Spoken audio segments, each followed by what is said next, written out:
People think you need to be either some sort of creative genius or need to be have been born a certain way to be creative, but that's not true. Look back to your childhood and see how creative you once were. We're built to be creative.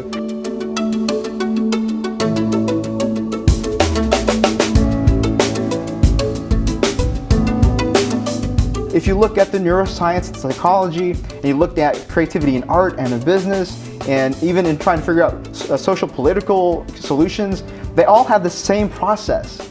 And if we just get a grasp of what that process is, we can apply it to any aspect of our lives.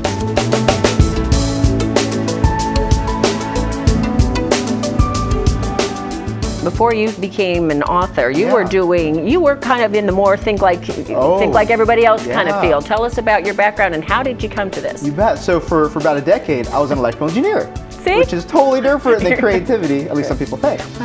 Yeah, but at night what I would do is I would teach high school music. So I was exercising those two different parts of myself, two different parts of my brain, and I got to a certain point that I said, you know what, I want to investigate the creative side more. So I left my engineering career behind and took a leap of faith and went back to graduate school to learn about creativity.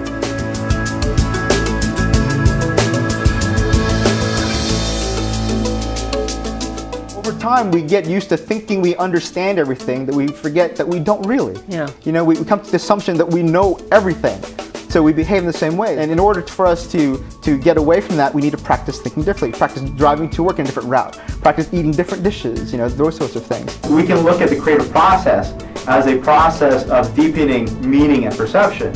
So one of the points I make is that when we get into creative blocks, it's really a matter of us being stuck with a literal or a particular meaning of things, or a literal or particular perception of things.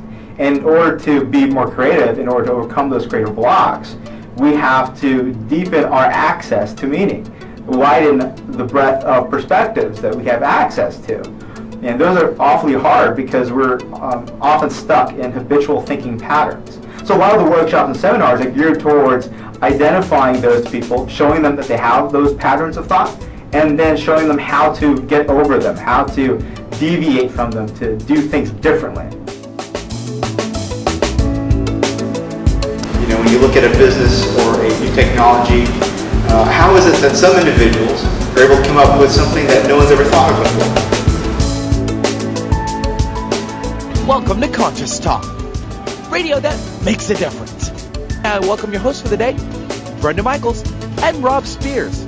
Well, okay, it's time for a little creativity tune-up because we have Javy Galindo. You know, we actually love his book, and his book is The Power of Thinking Differently. It's an imaginative guide to creativity, change, and discovery of new ideas. So, Javy, welcome to Conscious Talk. Hey, thanks for having me.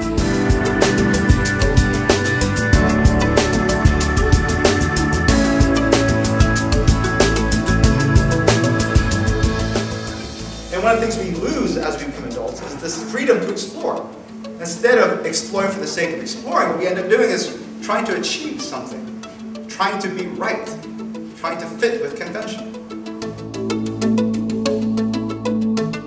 Our brain is always ruminating, it's always processing information, it's always thinking, it's always trying to solve problems, unconsciously.